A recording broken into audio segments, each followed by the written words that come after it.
Keith, they still get their pay raises, and it's the workers who walk, because the politicians are not acknowledging we do need a strategy. High-speed trains, rebuild the shipping industry, expand the civilian space industry, get into various forms of energy. My whole program of millions of jobs to make America energy efficient will need a lot of engineers, a lot of trained people. You need a goal.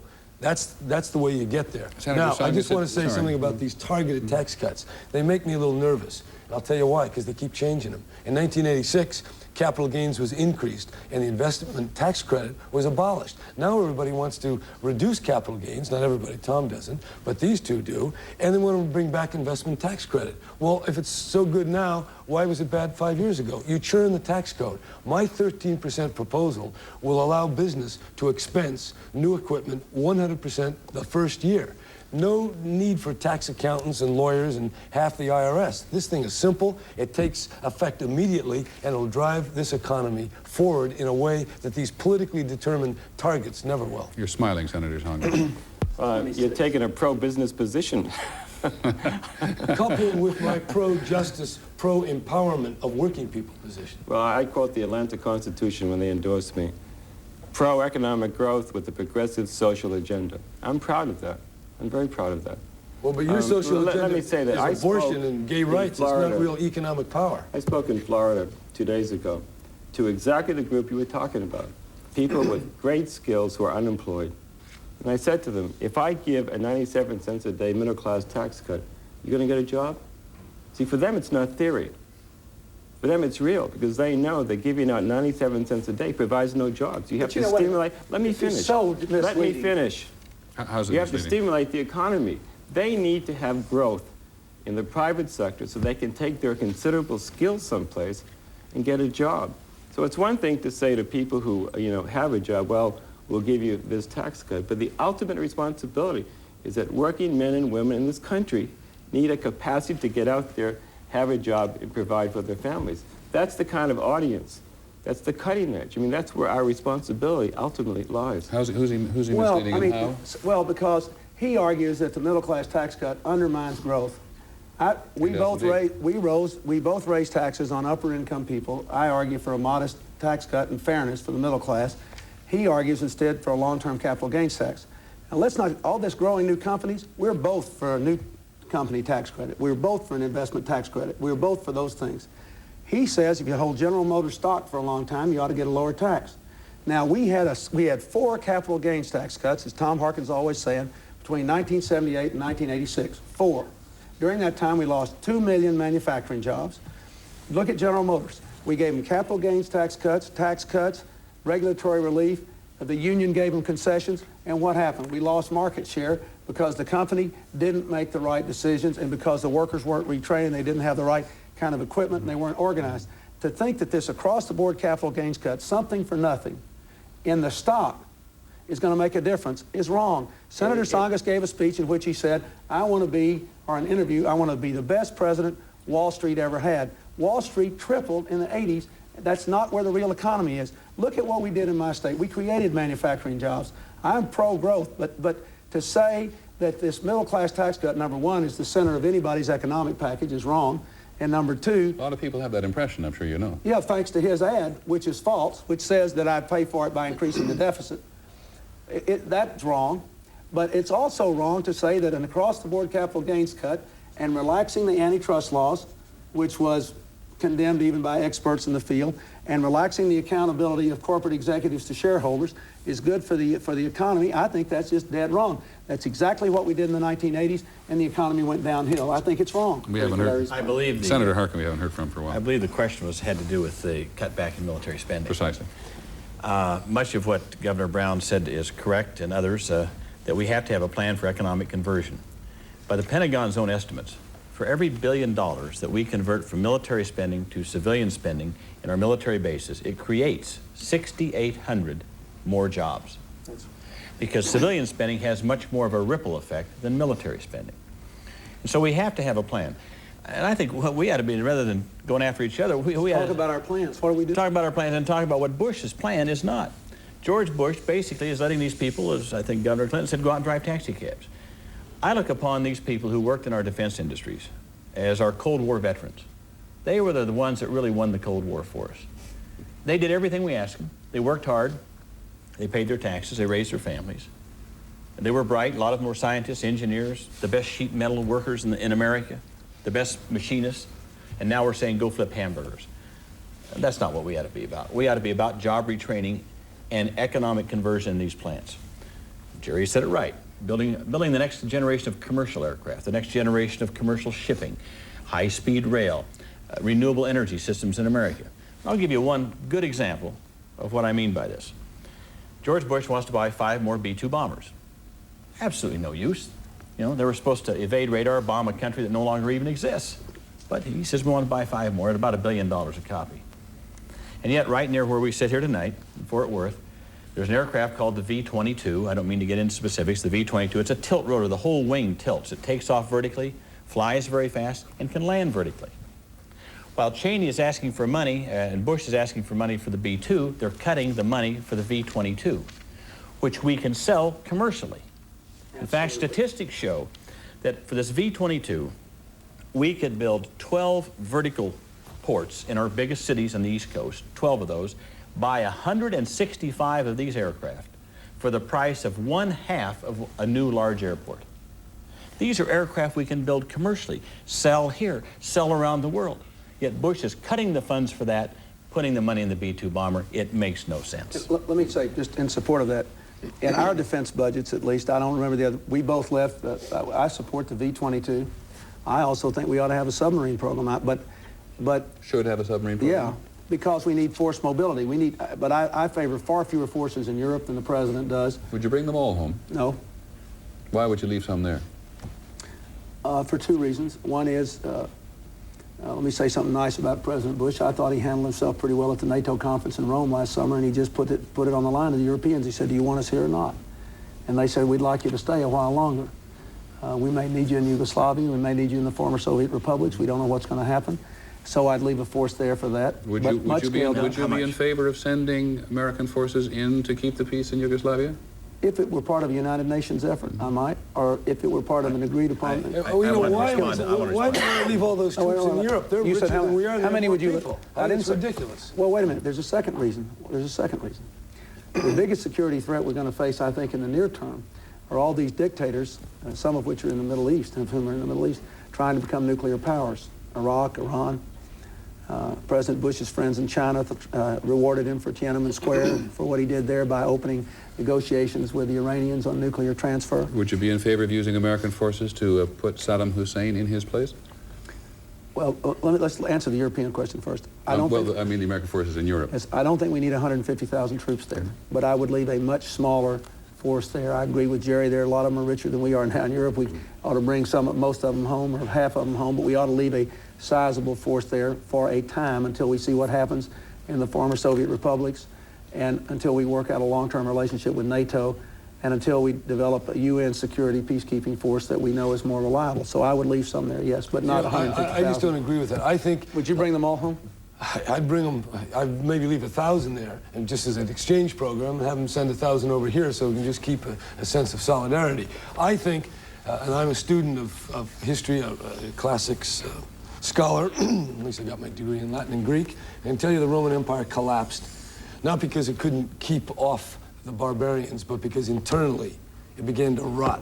Injustice, people hanging around getting bread in circuses, the rich living in their decadent life, and the poor falling by the wayside. What we have here is gangs, dope, crack salesmen, murders. I mean, we got to take care of business right here. That is a much greater threat than anything over in the Middle East or in Russia. And I think the trouble with Washington is they're so preoccupied elsewhere. I want to come right back here and start putting all our attention. How do we stop this crime? How do we put these kids to work? How do we make sure they get out of school? And that's going to take more attention than the Iraq war or any of this other stuff. How many troops would you leave in Europe, Tom? First of all, I've written a paper on this. In fact, a year ago, I published a book on this very subject. So if you want to get it, you can buy it at the bookstore, okay? About force reductions in Europe and how we should restructure our military forces. First of all, we have to recognize the Cold War is over. It is over, finished, done. And therefore, we have to move to new institutions. We can't keep thinking about NATO. NATO was set up for one reason, to defend Western Europe from the Warsaw Pact. Warsaw Pact's no longer there, no longer a threat. We ought to be thinking about a new kind of an institution in which we can cooperate with our European allies and friends. I've suggested phasing out NATO and building the CSC, the Committee on Security and Cooperation in Europe, because that covers not just military, it covers all of the other elements on which we want to be involved in Western Europe, for example, and Eastern Europe.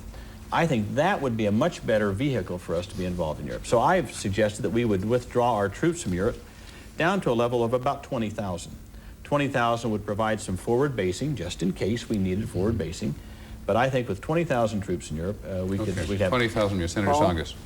Well, I think you have to keep enough troops in Europe so the commitment to NATO is unquestioned. You know, but we don't need NATO. Wait a minute. I didn't interrupt you. I'm sorry. The number of troops, I would say, would be between 50 and 90,000. That's it. We don't need all those troops there. We don't need all the troops in the Middle East, in the Pacific Rim. But the fact is, and I think Jerry pointed to that this country is in trouble economically.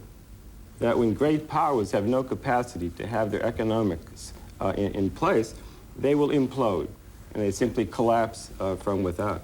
So it seems to me that at some point that this administration has never understood that you have to go into this conversion. When I was a young intern for a congressman, this was back in the mid-60s, he was talking about conversion because he saw that eventually this problem will be upon us. And let me just use my time now if I could answer some of the points that were made earlier. My position about American business was very clear. I said to the American entrepreneur, I'll be the best friend you've ever had because I'll help you grow, help you be profitable. That's the good news. The bad news is I'm going to hold you to a much higher standard of accountability in terms of corporate giving, in terms of involvement with education, in terms of involvement with philanthropic activities like culture, like music, like art. How are you going to do that? Because you set a standard. Look at Minneapolis. In Minneapolis, they set a standard. Nothing, no law, no promulgation. They simply say, we look for 2.5% of your pre-tax profits, and the community sets a standard. Let me make one other point, this issue of accountability. Do I want to change the laws on director liability? I sure do. I speak as a director now. Under the American law, the way it is now, a director can get sued if that director votes for something long-term, as opposed to giving money out to the shareholder. That's the reverse of what the Japanese do. What I'm trying to say is that directors have the courage to invest long-term, take a long-term perspective, can have that as a defense against shareholder lawsuit. Because what's happening now in the United States is, in America, we think in 3-month terms. I want to abolish quarterly reports, make it semi-annual. The United States cannot compete if it thinks in 3-month terms with Japan that thinks in 10-month terms, 10-year terms. And the final point I would make, Senator, could I just, on that one point, am I being naive when I say that I think it sounds a little bit like pie in the sky? What you would do to encourage American business to change? If the American entrepreneur does not begin to think long-term, there is no future. There is no future. Now, I always presume that quarterly reports were somehow given by mandate. Our competitors do not do that. We have to change the way management thinks, the way labor thinks, the way government thinks. It has to be a partnership. We are under threat, and that's what has to change. I agree with that. I agree we have to change our way of thinking. I don't know that going from a quarterly to an annual report makes a difference. But I think that let me ask you this. If we pass a law which made shareholders less able to sue directors for making long-term as opposed to short-term decisions, would you also favor giving the shareholders more say over the compensation package of the CEOs of the corporations? Sure. That has to happen because you know what's going on now? They don't have it today. You know what's going on now? Because when you have CEOs with very high incomes, I mean, all these board members, multi-billion, listen, I'm in that situation. I know how these things work. You destroy the culture of a company because the link between the CEO and the worker is so disparate compared to what the Japanese do that the culture of the company is destroyed. You know, while they're all talking about these things, that's wonderful. I've already introduced legislation to do 2 things. To say that any publicly held corporation that pays its CEOs more than $500,000 a year cannot deduct that from their taxes. It would not be an ordinary necessary business expense. If they want to pay them, fine, but put that on the back of the stockholders. And secondly, the second thing in my bill does, it says that stockholders have the right to vote on the compensation of CEOs and their corporate executives. That would change the way we do business in America. Again, these are nice government rules that then require more lawyers to enforce. I want to see real power get to ordinary working people in the offices, in the factories. That's employee stock options. Avis, 10,000 American companies are now owned in part or whole by their workers. That is going to get responsibility to keep investment here, to think long term, because those working people have the greatest stake, much more than somebody in Washington issuing some kind of edict. And I want to just go from there, because we're talking about power. And I want to ask Bill Clinton, I mean, in your state, you don't have a Civil Rights Act. You have a right-to-work state. You disempower labor unions. How in the world, if blacks and other minorities can't get the protection of state civil rights laws, and workers can't organize collectively and get the protections that they enjoy in 30 other states, can we really right the balance? Well, first, let me answer the question. Let me make one point about yours, and then I'll answer the question. There are a lot of employee-owned companies, and I support those things. I think ESOPs or employee stock ownership programs are good. But unless you also change the way they're managed and push more power down to the workers, they can't do it. Now, let's deal with the two issues you raised with me. I tried to pass a state civil rights law. If you know anything about state civil rights laws, you know that the only legal significance they have are for companies that are smaller than those covered by the Federal Act. We could have passed a state civil rights law as strong as most of the other state civil rights laws in the country, which means they don't do effectively anything. And the black legislators in my state legislature said, no, we don't want another one of those meaningless state laws. Let's quit now if we can't pass this, set up a special task force and try to pass a tough law so we'll have one of the best laws in the country. And I've appointed a task force to do that. So, that's just, if you look at these state laws, most of them don't amount to anything. Well, no, wait a minute. Now, we have a civil rights law, and it's darn tough. Now, wait a minute. And the black legislators like it a lot. And, Bill, you've had 11 years to get through a Civil Rights Act. And you're here trying to appeal to African Americans let me tell you and Hispanics, and I want to see where your civil rights program is. Chill out. Okay. You're from California. Chill out. Cool out. Nobody has a better civil rights record than I do, and you know it. Even the minority legislators in my state never tried to pass a state law until they perceived fully what the gaps were going to be in this federal law in the aftermath of all the changes that have been passed by the Supreme Court. Now those are the facts. This was a major issue only in the last legislative session for the first time. I did my best to pass a tough law. We couldn't pass it. We're going to try to do it next time if I'm still there. On the right to work issue, as I'm sure you know, that the federal law permits states to decide. My voters in my state have voted repeatedly to keep the right to work law. Now, you may want to insult the people in my state and say they were too dumb to know what they were doing, but they voted for that. They voted for it in Iowa. That doesn't make me anti-labor that I live in a right to work state. On the subject of labor, I'd like to Can I ask one more thing? Governor, excuse me. On the subject of labor, I really would like to change This is the important. subject. Still civil rights.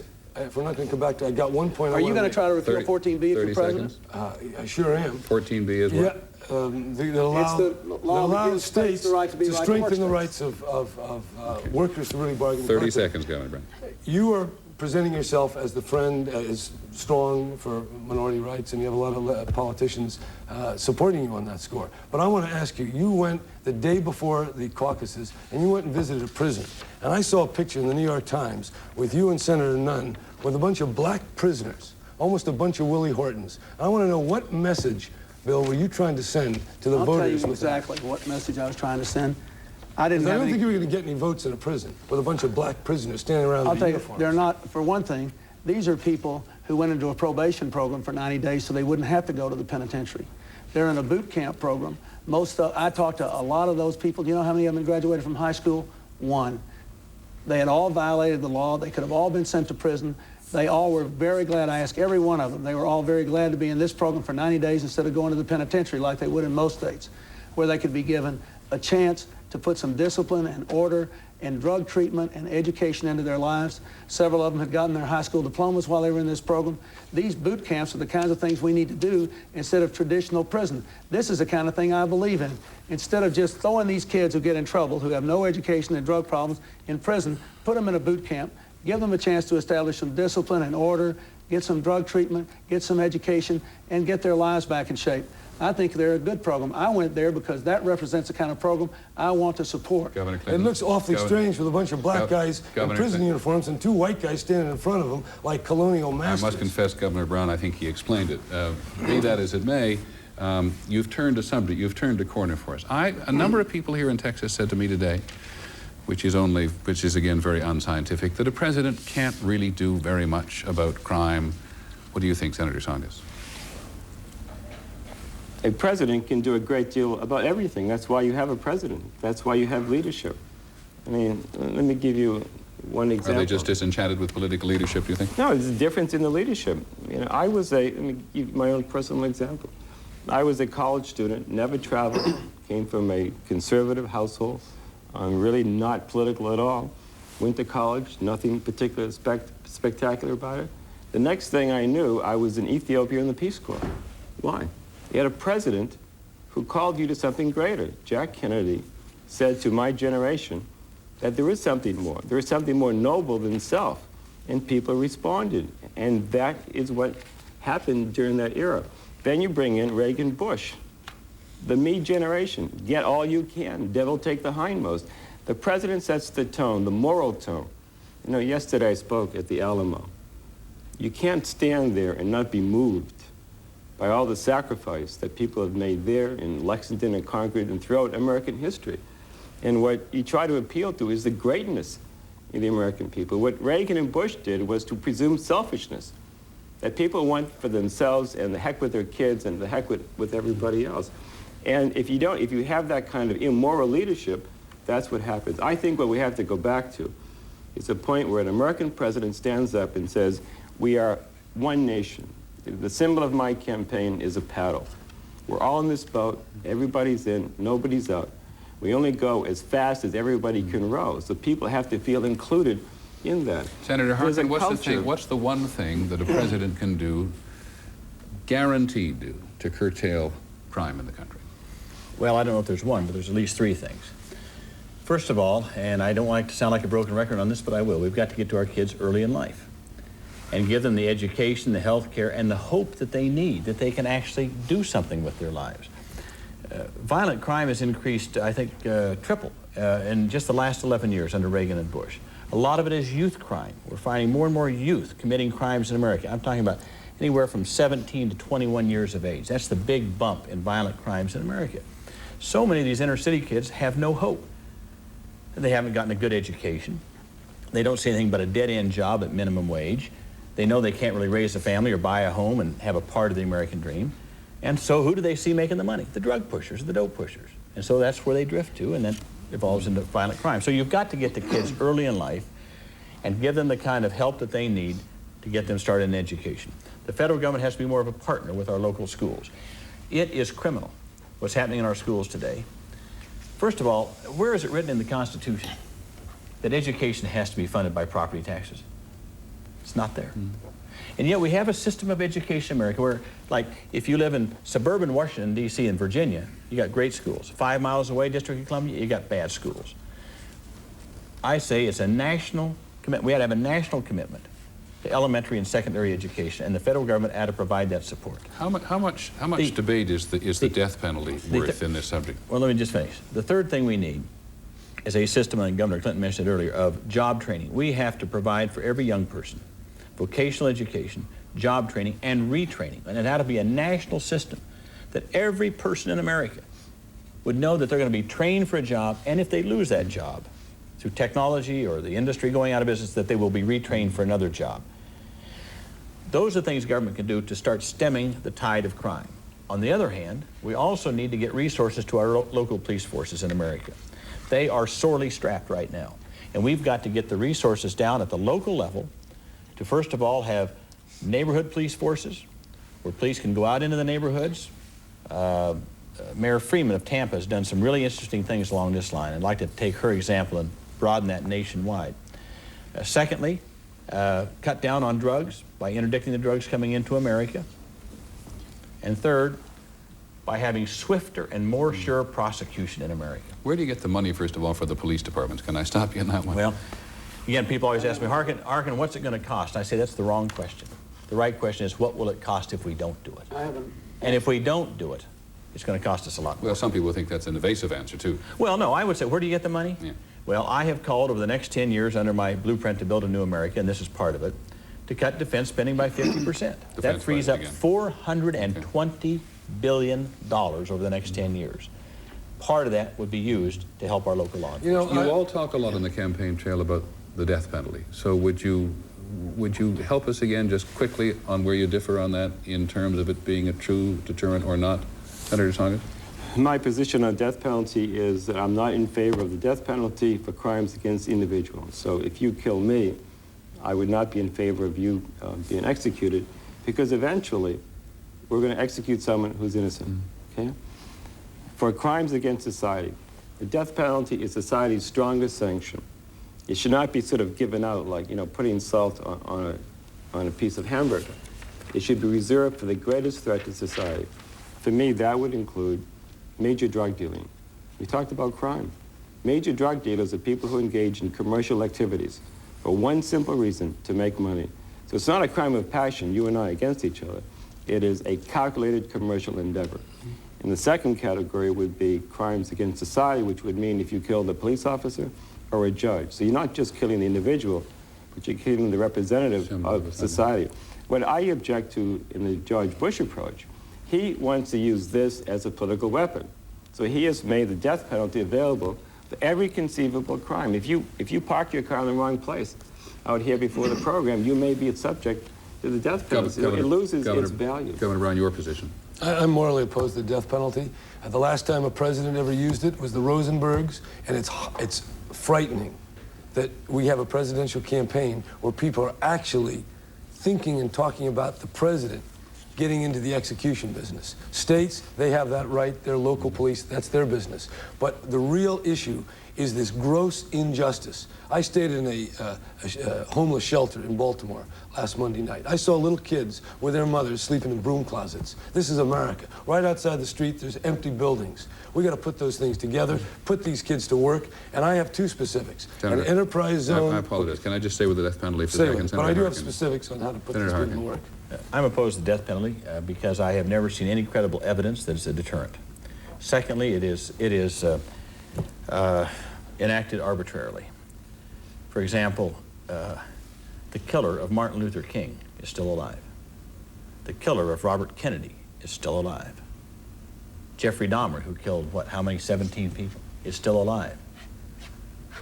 And yet recently, Governor Clinton's own state executed a man who had killed a policeman, a heinous crime to be sure, but then turned the gun on himself and half blew his brains out.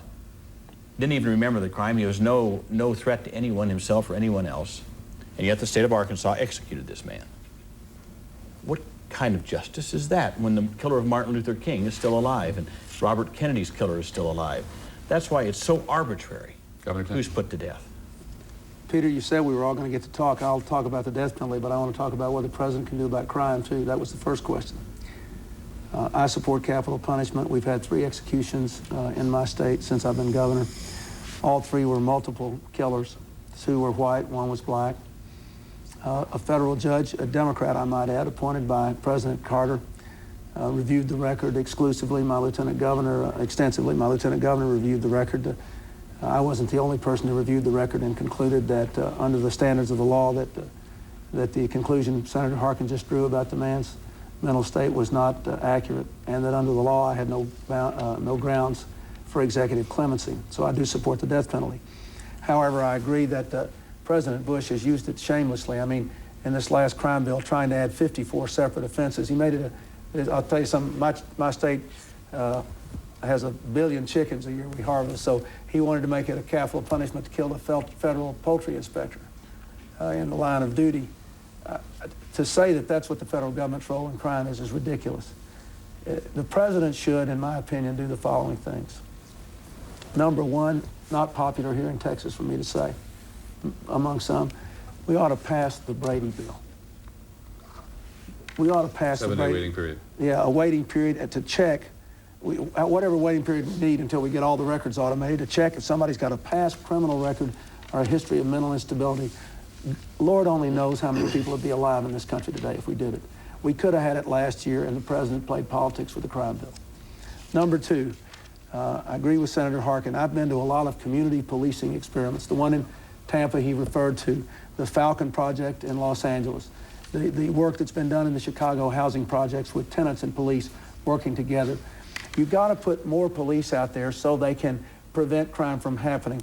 That's why I was on the National Board of the National Police Corps and why I believe in the National Service Corps so much. One way you could get policemen out is to let people borrow the money to go to college and then pay it back with 2 years of service to their country here at home. Do what Senator Tsongas did in the Peace Corps, except do it at home. Be a teacher or a police officer for a couple of years, have the federal government pay them at a reduced rate. Let me just say this, 30 years ago, there were 3 policemen for every violent crime. Today, there are 3 crimes for every policeman. So the police don't have time to spend stopping crimes from happening. The federal government ought to help local government do something about that. Then I think we ought to seed more things like this community-based boot camps, the one that Governor Brown brought up. I believe in those things. We have them at home. I think they'll work. I think we ought to have initiatives in school safety in violent areas. I was in that school in Brooklyn where those 2 kids got murdered. I gave a speech to them a month before they died. And they probably thought I was from another planet talking about progress, given whatever was on their minds. But I think one thing we're all agreed on, too,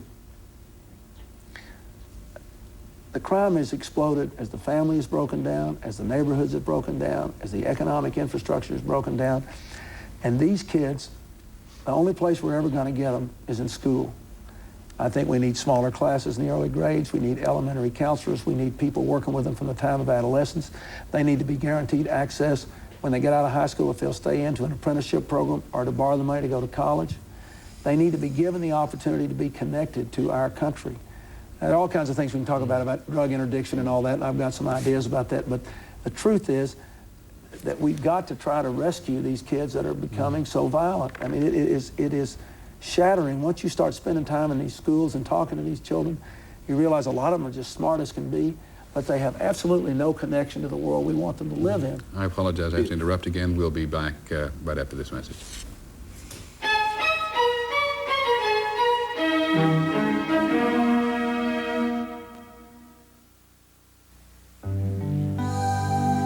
With its powerful 16-valve engine, double wishbone suspension system, anti-lock brakes, and a driver's side airbag. Don't just think of it as a wagon. Think of it as an Accord, with a bit more space.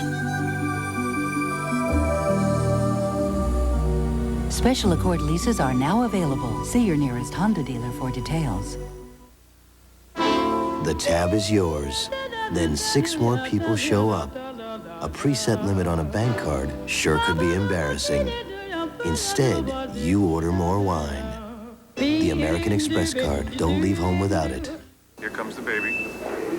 Push so we can get the baby's head out. Give it a push now. A little more. A little more. Give it a push now. Okay, breathe through your nose. Stay like that. Oh, it's a beautiful Here we go. I can't believe it. Look at that. Oh. It's a little girl.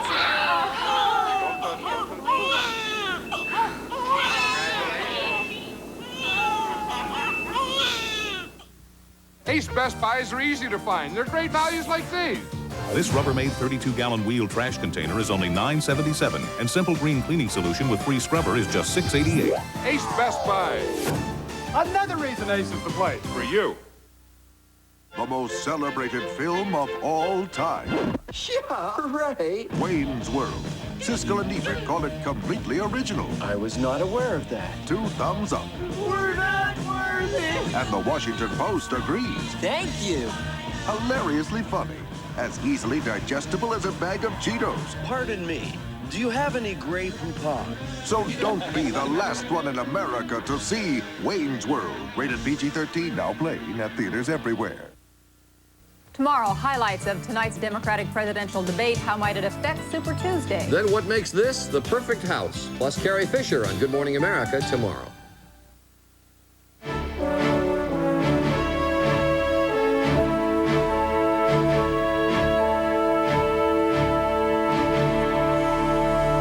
We have about 15 minutes left, gentlemen. Governor Clinton said it had gone fairly quickly. I hope the audience at home feels that as well. Many of your fellow Democrats in Congress favor a free trade agreement with Mexico, and that's going to help a lot of people here in Texas. Next week, you'll also be campaigning in Illinois and Michigan, and a lot of people up there think a free trade agreement with Mexico is going to throw them out of their jobs. Senator Harkin, start with you. Where do you stand on this? Well, I'm the only one sitting at this table that is, well, I guess maybe Mr. Brown was opposed to it, but I'm the only one actually that voted against it and stood up against Reagan and, well, against Bush on the fast-track agreement that came through Congress last summer. Fast-track giving the president the authority to negotiate with Mexico without congressional intervention at that point. That's right, and saying that when it comes to Congress, we can't amend it. We have to pass it up or down as Bush gets the agreement with Mexico. And you can also pass subsequent legislation. Yeah, but after the horse is out of the barn, okay, of course. That's why I'm opposed to it, because we didn't have any right to amend it or change it. And quite frankly, here's why I'm telling you I'm opposed to this agreement with Mexico. It's right here in this ad. You can't read it probably on television. I'll read it for you. It's an ad that appeared a year and a half ago in an industry magazine. It says, Rosa Martinez produces apparel for U.S. markets on her sewing machine in El Salvador. You can hire her for 57 cents an hour. Same ad, 1 year later, August 1991, last August, same Rosa Martinez produces apparel for U.S. markets on her sewing machine in El Salvador. You can hire her for 33 cents an hour. 1 year, she's making 57 cents. A year later, 33 cents an hour. What happened? Fast track passed the Congress. Now, what's that got to do with Mexico? Because they can ship it into Mexico and ship it right into this country. That's why I'm opposed. Now, what that ad doesn't tell you is that Rosa Martinez lives in a tin shack with a dirt floor, no health care, no education for her children, and no hope. There's another thing this ad doesn't tell you. That when Rosa Martinez, making 33 cents an hour, sends that shirt to the United States and you go out to buy it, you pay the same thing for it as a union laborer in America making $8 an hour making that shirt. So who's making the money? Sure isn't Rosa. Sure not Rosa. That's why I'm opposed, because it's lowering their standards and lowering our standards. I'm in favor of trade agreements with Mexico, everyone south of our border. If they first start raising their standards, their wages, Social Security, health care, have a fairer taxing system in their country, raise their environmental standards, then we can compete on the quality of a product and not on the misery and suffering of the people that make it. You'll all testify to the fact that I didn't know he had that in his pocket, right? It's okay. We've seen it before. Paul, you want to go first? Senator Tsongas. I'm glad that you finally had a chance to use it. Yeah, it's true. There it is, Paul. No, it is true. Let me say 33 that. cents an hour. Well, let's look at the world that's out there. Europeans getting together in 1992, European community, a powerful economic alliance. Pacific Rim, Japan, China, the other nations, they're going to start coming together. What we have to do is look at where as our natural trading partners. They're talking about Canada, Mexico, Latin America, South America. So the idea of a North American, South American common market is our defense against what others are doing. I'm in favor.